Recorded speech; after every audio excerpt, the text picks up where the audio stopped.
ትራምፕ ኢራናውያን እጃቸውን ካልሰጡ ወደ ድንጋይ ዘመን እንደሚመልሳቸው እየዛተ ነው። ኢራንም ጦርነቱ ከተጀመረበት ጊዜ አንስቶ በእስራኤል ላይ ከፍተኛውን ጥቃት በመሰንዘር ምላሽ እየሰጠች ነው። በሌላ በኩል ደግሞ ወርቅ ከሚጠበቀው በተቃራኒ ጦርነቱ እየተቀጣጠለ ባለበት ባልተለመደ ሁኔታ ዋጋው እየወደቀ ነው። ትራምፕ ባደረጉት ንግግር አሜሪካ በጦርነቱ ስትራቴጂካዊ ግቦቿን ለማሳካት በጣም እንደተቃረበችና የኢራን ወታደራዊ አቅም ሙሉ በሙሉ መውደሙን አሳውቀዋል። ነገር ግን ንግግሩ ግልጽ የሆነ ተቃርኖ ነበረው።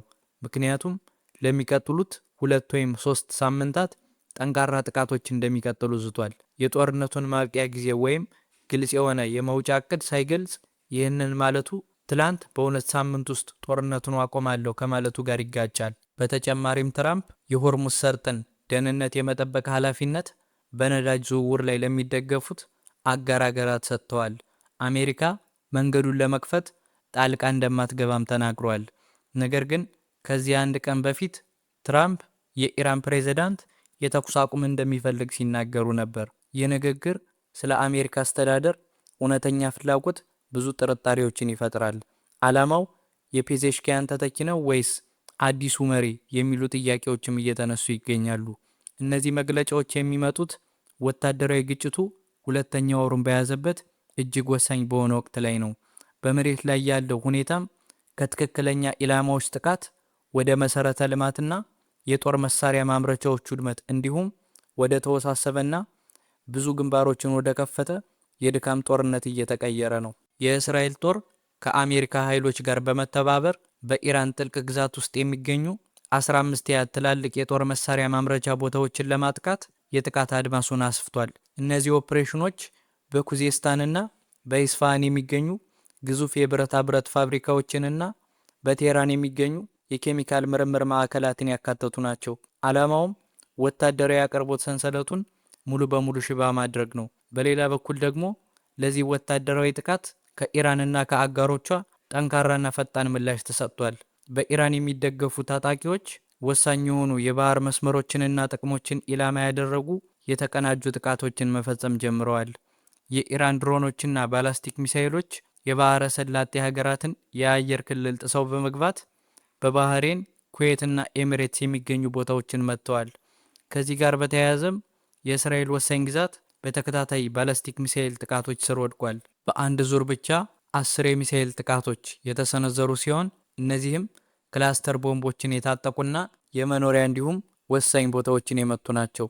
ይህም ከፍተኛ ውድመትና ስነ ልቦናዊ ጫና ፈጥሯል። በሌላ በኩል ደግሞ እነዚህ ወታደራዊ ውጥረቶች በዓለም ኢኮኖሚ ላይ ቀጥተኛና ጠንካራ ድንጋጤን ፈጥረዋል። የዓለም ነዳጅና የተፈጥሮ ጋዝ አቅርቦት 1/5 የሚተላለፍበት የሆርሙዝ ሰርጥ ቀውስ በመቀጠሉ ገበያው በከፍተኛ ሁኔታ እየተናወጠ ነው። የድፍድፍ ነዳጅ ዋጋ በከፍተኛ ሁኔታ ሲጨምር፣ በተቃራኒው ወርቅ ግን ያልተጠበቀ ውድቀት አሳይቷል። ይህ የዋጋ ግሽበትን የመፍራትና የቀውሱን መቀጠል የሚያሳይ አስገራሚ ኢኮኖሚያዊ ክስተት ነው።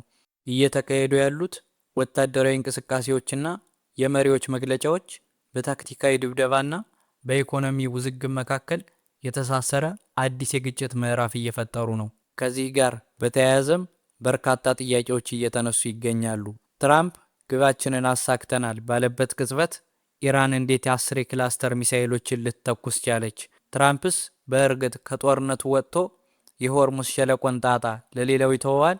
ገበያው ለትራምፕ ንግግር የሰጠው ምላሽስ ምንድን ነው? የነዳጅ ዋጋ ወዴት እያመራ ነው? ወርቅስ ለምን በድንገት ወደቀ? ከዚህ ሁሉ በኋላ የማን አቋም ይጠነክራል? የኢራን ወይስ የአሜሪካ? በአሁኑ ሰዓት ኢራንን በትክክል እየመራ ያለውስ ማን ነው? ወታደራዊ እንቅስቃሴው በሁሉም ወገኖች መካከል ወደ ከፍተኛ ደረጃ ተሸጋግሯል። የእስራኤል ጦር በዋና ከተማዋ ቴህራንና አካባቢዋ ላይ ተከታታይ የአየር ድብደባዎችን ፈጽሟል። ትላንት ምሽት በተካሄደው ጥቃት በኢራን ግዛት ውስጥ 15 የሚሆኑ የጦር መሳሪያ ማምረቻ ቦታዎች ተመተዋል። ከእነዚህም መካከል ከኢራን የመከላከያ ሚኒስቴር ጋር ግንኙነት ያለውና የላቁ የጸረ አውሮፕላን ሚሳኤሎችን የሚያመርት ማዕከል ይገኝበታል። ጥቃቱ የአየር መከላከያ ስርዓቶችን፣ የሚሳኤል ማስወንጨፊያ ቦታዎችንና የባላስቲክ ሚሳኤል ፋብሪካዎችንም አካቷል። ታዲያ ለምንድን ነው የእስራኤል ጦር እንደ ብረት ፋብሪካ ያሉ ሲቪል የሚመስሉ ቦታዎች ላይ ያተኮረው? ሪፖርቶች እንደሚያመለክቱት ዓላማው ኢራን ለሚሳኤል ግንባታና ለማስወንጨፊያ መድረኮች የምትጠቀምባቸውን ማዕድናት የማግኘት አቅሟን ለመምታት ነው። በዚህም ምክንያት 3 ዋና ዋና የብረት ፋብሪካዎች ተመትተዋል። የዚህ ጥቃት ዓላማ የጦር መሳሪያ ምርትን ወዲያውኑ ማቆም ብቻ ሳይሆን በረዥም ጊዜ የኢራንን ኢኮኖሚና የመቋቋም አቅም ሽባ ማድረግ ነው።